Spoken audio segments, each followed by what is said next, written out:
nakaupo sa room 402. Magandang gabi mga ka-midnight. May ibinahagi sa atin ng isang nating taga-subaybay na si Jomar. Hindi raw ito gawa-gawa lang. Totoong nangyari ito noong college siya sa isang sikat na universidad sa Manila. Medyo napatindig balahibo ako nung binabasa ko to kanina. At ito na nga, basahin na natin ang kwento ni Jomar. Magandang gabi po Kuya Ken. Matagal na akong nanonood ng mga horror stories at lalo akong nagka-interest nung nakita ko yung mga videos mo. Pero ngayon lang ako naglakas ng loob na mag-send ng sarili kong experience. Itago mo na lang po ako sa pangalang Jomar. Year 2018 noon, engineering student ako. Alam mo naman sa mga kurso namin, normal na ang abutin ng gabi sa school para sa mga plates o kaya group study. Pero yung gabing yun, iba talaga. Past 8 PM na ng gabi, naiwan ako sa drafting room sa 4th floor kasi tinatapos ko yung project ko. Halos wala ng tao sa hallway, maliban sa guard na paminsan-minsan ay nag-iikot sa baba.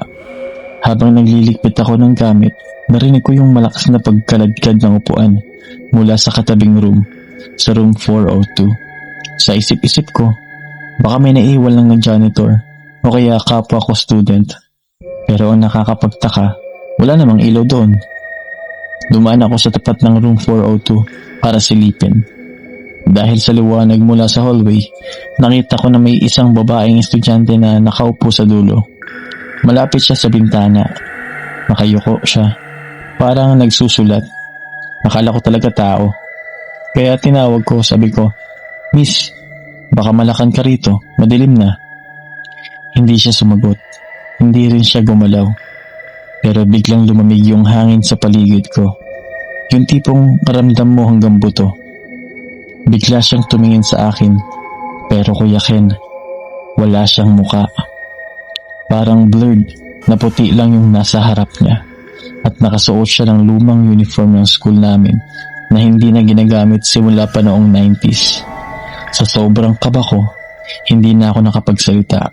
Kumaripas agad ako ng takbo pababa ng hagdan. Muntik pa akong madapa sa tapat ng guardhouse.